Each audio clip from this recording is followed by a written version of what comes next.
Yes, sir, baby. Yo, what is going on, guys? Welcome to another video. Man, have I missed you guys, but I am happy to say that, well, first of all, we got good news, we got bad news, okay?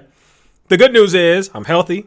I moved into my new apartment, okay? I'm ready to go back to regularly making content and talking my smack, the way you all know and love, you know what I'm saying? And yeah, but the bad news is in getting everything set up, I just recorded an entire 10-minute video and the audio was jacked. It was horrible. So now I have to re-record it, but that's okay. So now that I'm re-recording everything, thank God we got the audio and everything set up. I'm still working on the studio stuff, so don't get on me on that. But hey, this is better than what I had before, in my opinion, okay? So anyway, let's actually go ahead and let's go ahead and get into actually what's going on, because I haven't given a market update in a while, and it's important to talk about this because we have a lot of crybabies in the comments, and honestly, addressing the crybabies in the comments is kind of funny because it's funny when the crybabies who don't know anything say stuff, and then they end up being wrong, and then what you said ends up being right.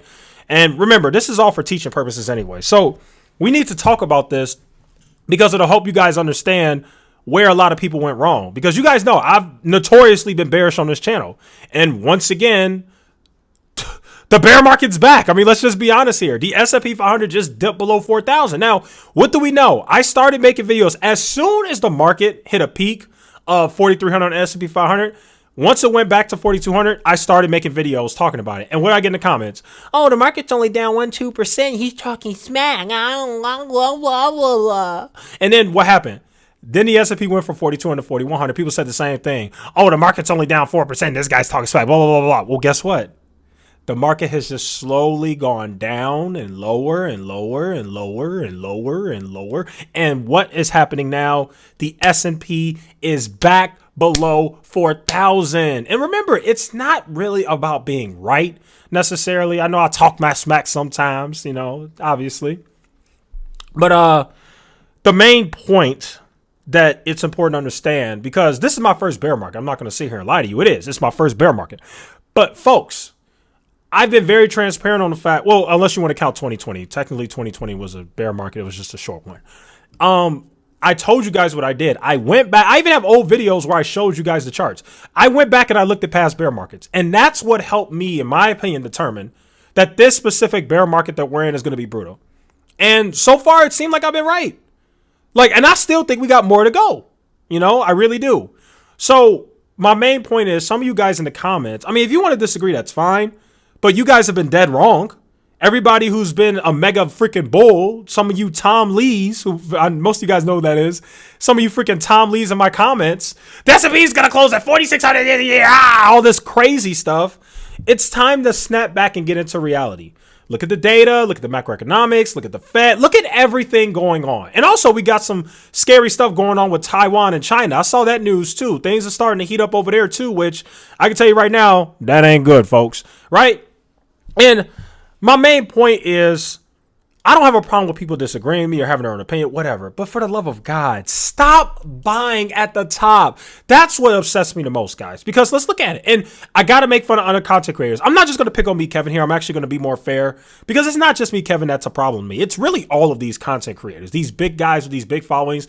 Stock Up with Larry Stupid. Chris Insane in the Membrane. Stock Mode, a Stinky Toad.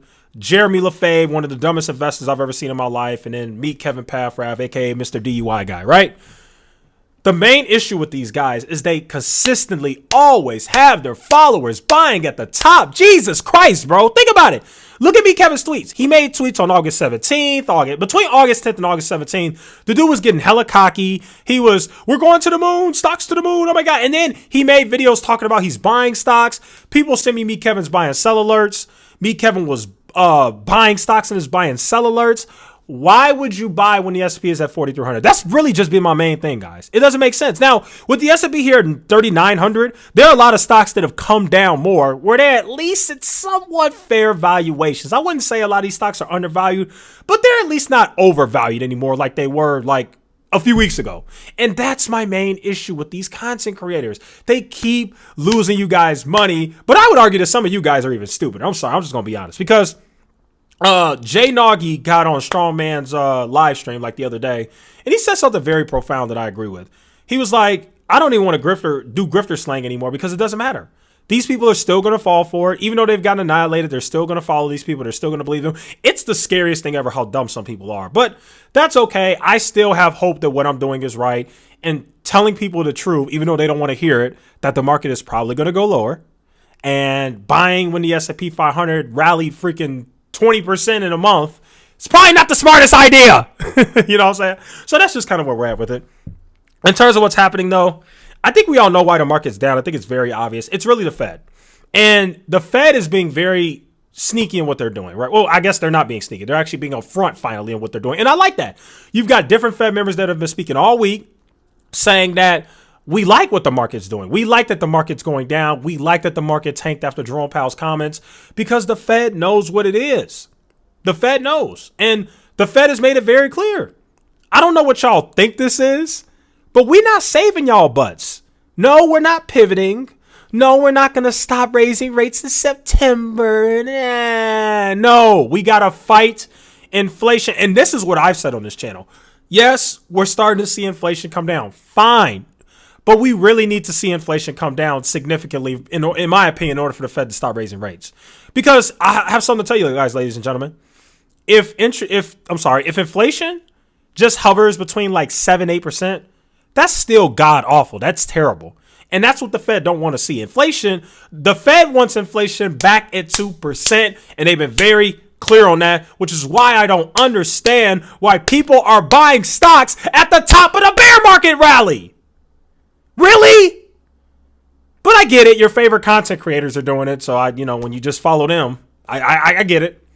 But we want to talk about some real logic and reason here. Now, let me say this.